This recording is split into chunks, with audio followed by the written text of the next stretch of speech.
Welcome to The Explainer. Today, we're diving into a really critical moment at the very start of the Cold War, the fall of Czechoslovakia to communism in 1948.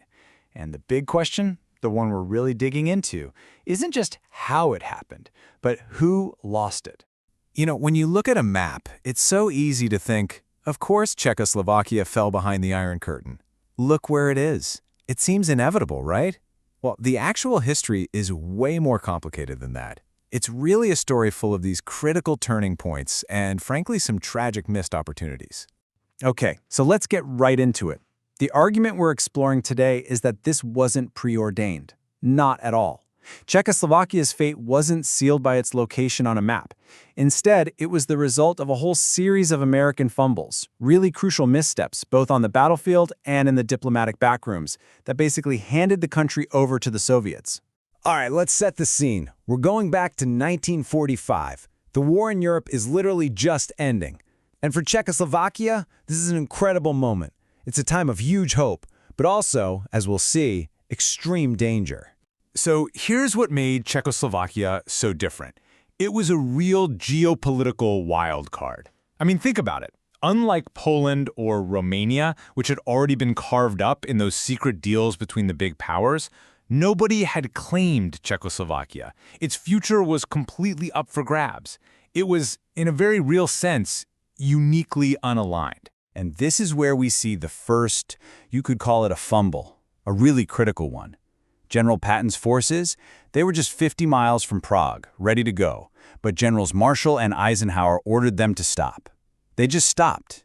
And that decision, it opened the door for the Red Army, which was much farther away, to be the ones to march into Prague on May 9th. And they got to claim all the glory as the city's liberators. Now you have to understand, this wasn't just a tactical move on a map. It was a huge propaganda gift to the communists. As one really frustrated U.S. official said at the time, it didn't matter what the Americans did or said after that. The Soviets got there first. They could spin the story that only they cared enough to save the Czech capital from the Nazis, and that story was powerful. And believe it or not, that mistake was followed by another one just a few months later. President Truman suggests, hey, let's have a simultaneous withdrawal of our troops. And of course, Stalin jumps at the chance. I mean, why wouldn't he? It was an incredible deal for Moscow. The American forces packed up and left the region completely. The Red Army, they just pulled back right across the border, where hundreds of thousands of them stayed, like this constant looming threat. The American ambassador on the ground in Prague, Lawrence Steinhardt, he was absolutely horrified. He saw exactly what was happening. He knew this sent a terrible message to the Czech people. It basically screamed that America had abandoned them, not just physically, but morally too, leaving them all alone to deal with this immense Soviet pressure. So first comes the military withdrawal, and right on its heels you get this diplomatic cold shoulder from Washington. The fumbles just keep on coming. And what's so frustrating is that, politically, the country was still wide open. You look at the 1946 election results. Yeah, okay, the communists got the biggest slice of the pie for a single party, 38%. But the real story, the one that matters, is the other number. A whopping 62% of Czechs voted for non-communist, Western-style democratic parties. The majority was clear. But it seems like Washington just wasn't paying attention to that majority. The real breaking point came in 1947 with the Marshall Plan. At first, the Czech government jumped at the chance for American aid, but Stalin summoned their leaders to Moscow and, well, he forced them to say no. A totally humiliating reversal. And for the U.S. State Department, that was the final straw. They saw it as proof that Czechoslovakia was already a lost cause. But here's the thing. If you were sitting in Prague, you saw it completely differently.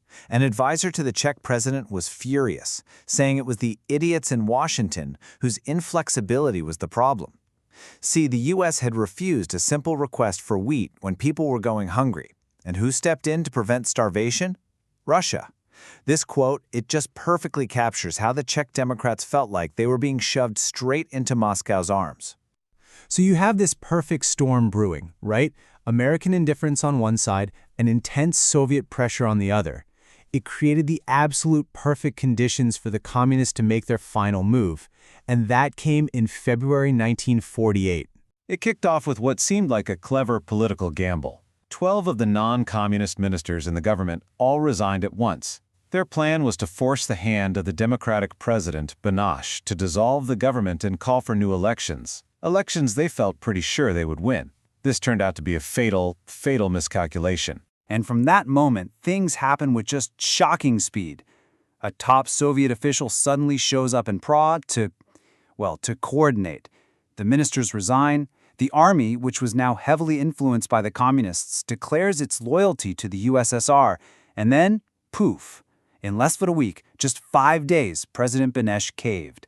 He accepted the resignations, and just like that, the path was clear for a total communist takeover. So how naive were the pro-democracy parties? Well, let me put it this way. The communist leader, a guy named Clement Gottwald, later admitted he just couldn't believe how easy it was. He said he literally prayed that this stupidity would go on, and it did. So the Iron Curtain comes crashing down on Czechoslovakia. And back in Washington, a really painful question starts getting asked in the hallways of power. Who lost Czechoslovakia? I mean, somebody had to be responsible, right?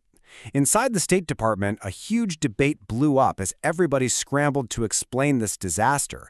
And pretty quickly, two main theories started to form. Okay, so in one corner you had guys like Allen Dulles, who would later run the CIA. They were arguing that this was a total disaster, a catastrophic failure of American policy, and, this is the key part, an avoidable one. But in the other corner, you had the big names, the architects of the whole containment strategy, like George Kennan and Secretary of State George Marshall. And their argument was simple. It was always inevitable. Well, at the end of the day, the inevitable argument is the one that won. Secretary Marshall basically said that the coup didn't really change anything, that Czechoslovakia was already in the Soviet orbit anyway. It was, let's be honest, a very convenient explanation, a self-justifying one that got his State Department off the hook. And this way of thinking was absolutely crucial.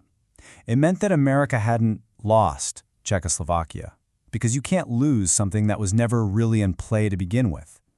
Washington can now push this narrative that the Czechs themselves had lost the will to fight, which freed up the administration to pour all its resources, like the Marshall Plan, into saving Western Europe and just write off the East. And that, right there, is the real legacy of this whole crisis.